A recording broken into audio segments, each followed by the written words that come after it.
This is Mac OS Ken. Neutral notes on Apple. It may not be new features that drive iPhone sales, and radio on Apple Music gets more moody. It is Thursday, the 5th of September, 2024. I'm Ken Ray, and this is news from Mac OS Ken, brought to you by yours truly and supported by people like you, patrons through Patreon. Find out more and add your support at patreon.com/MacOSKen. Evercore analyst Amit Daryanani and UBS analyst David Vogt seem to be working from the same stats. I told you yesterday of a note from the former that had App Store revenue up last month. App Store revenue grew plus 12% in August, according to Daryanani, a slight step up from the 11% rate in July, despite a more challenging compare. According to a piece from The Fly, Mr. Vogt says the same. Quoting The Fly, the firm's analysis of Apple's App Store suggests August revenue grew 12% year over year, a modest uptick from the 11% growth in July. Part of me wonders whether The Fly had a cut and paste mix-up. That's especially true when we hit the part where UBS says the months of September through December are tough App Store compares, which Daryanani said as well. Where the two split, Daryanani sees upside for services through the end of the year, where Vogt does not seem to. He got tired of breathing water, though.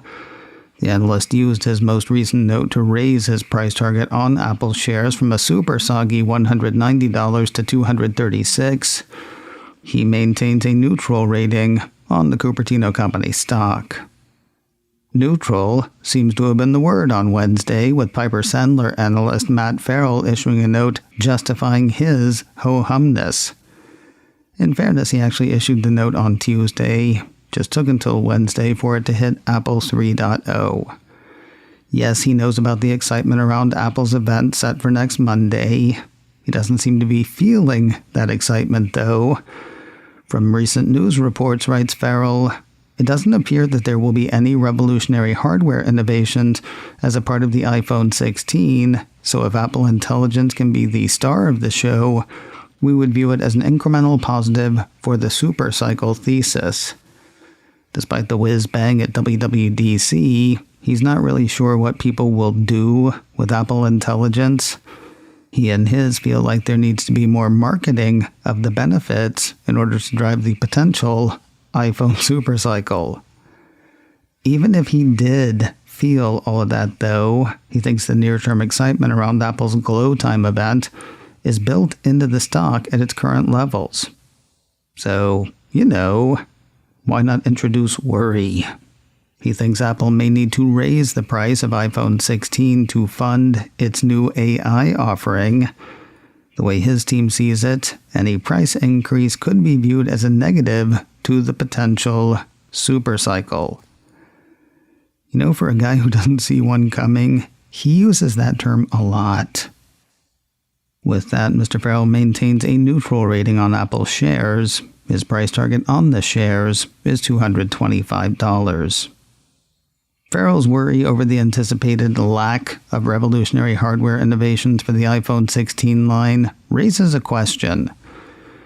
When was the last time that you bought a new smartphone, iPhone, or really any piece of hardware because of a new feature when your old whatever it was working fine? I've been running cold on recent surveys from consumer intelligence research partners, though 9to5Mac ran a piece on their latest release that piqued my interest. It was called New Features Don't Compel iPhone Purchases. Oh, they're on the list. They just don't top it. Based on feedback from iPhone buyers from June of 2023 through June of this year, 9to5Mac says the firm let folks share open-ended answers about buying an iPhone, then sorted those answers into 6 categories. According to their findings, 44% bought a new iPhone because their old phone was malfunctioning or obsolete, 29% because their old phone was lost, broken, or stolen, 18% bought for the newest features, though their old phone was working just fine, 6% acted on carrier incentive, 2% did it to improve network quality, including upgrading to 5G, and 1% bought an iPhone because their friends and family had an iPhone. There was an opinion piece around the 22nd of August in the South China Morning Post that really rankled me. You may remember me talking about it at length on macOS Ken. The headline was, Why Apple's iPhone is Losing Its Shine in China, with the subheader, Beyond geopolitics, the iPhone increasingly looks pricey and dull next to Chinese smartphones, and the iPhone 16 may not turn the tide. The op-ed's author, George Chen, managing director and co-chair of digital practice at the Asia Group, argued that the introduction of Apple Intelligence in iPhone 16 presents a fresh opportunity for Apple to regain the favor of Chinese consumers. But, he continued, it could also pose a new risk for Apple. If the company fails to show that its AI can perform effectively in China, a market known for its strict internet regulations, Apple may face a further loss of its smartphone market share in China. I'd said week before last that the whole thing left me with two questions. Knowing that Apple Intelligence will not be localized or even available for China when iPhone 16 launches, why would Chen write this, and why would South China Morning Post run it? My thinking was that iPhone 16 was being set up for a takedown. So imagine my lack of surprise on Wednesday when I saw this headline from the South China Morning Post. iPhone 16's lack of Apple Intelligence in China leaves market open to rivals like Huawei. You can read it if you want to, except for an indication from Counterpoint Research that pent-up demand from people looking to upgrade their iPhones may still help drive sales of the new handsets in China, and that sales of iPhone could be slightly higher for the rest of this year versus the same time a year ago. It reads about as expected. Unionized workers at Apple Penn Square in Oklahoma City held a sort of informal, informational picket on Tuesday. Informal picket is what a piece from Apple Insider calls it. Though the vote to unionize was held and passed nearly 2 years ago, they still don't have a collectively bargained contract. So they did the picket line thing, letting passers-by know their concerns. Those are said to include more favorable pay for bilingual employees and, well, what do you know, the company's propensity for inconsistent scheduling. Contract negotiations were set to start yesterday, Wednesday, the 4th of September, and were scheduled to run through Friday, the 6th. If the negotiations are recognized, Apple Insider says the Penn Square employees would be the second group in the U.S. to be covered under a collectively bargained contract. Here's something you don't see often. Apple pre-announcing a product. I mean, it happens with big products like the first iPhone, the first iPad, the first Apple Watch, and stuff like that. But Apple's subsidiary Beats has announced a pair of earbuds coming in 2025. Now, if they were completely new, the lead-up might be less surprising. But a piece from iDownload blog says the audio/lifestyle brand has teased Powerbeats Pro 2 coming sometime next year, 6 years after the first pair was introduced. The company made the announcement with a promotional video that featured Major League Baseball's Shohei Ohtani wearing a set of the white earbuds.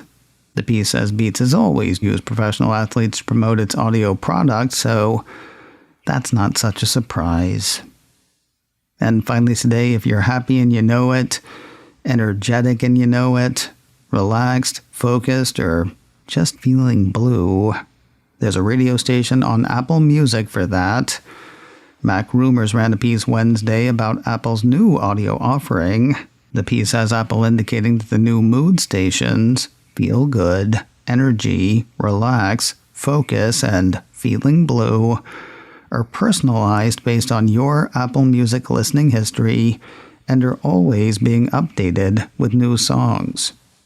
Joining Love and Heartbreak, Mac Rumor says Apple Music subscribers worldwide can find the news stations in the Music app under Home, then Find Your Mode. So, happy listening, or focused listening, or energy. And you know what? Moody listening. macOS Can, brought to you by me, and supported by people like you, patrons through Patreon.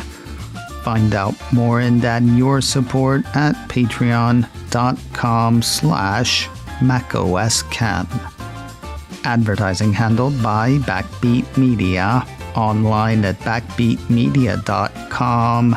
You can reach me a couple of ways. info@macoscan.com or call 716-780-4080. Until next time, that is news from macOS Can. I'm Ken Ray.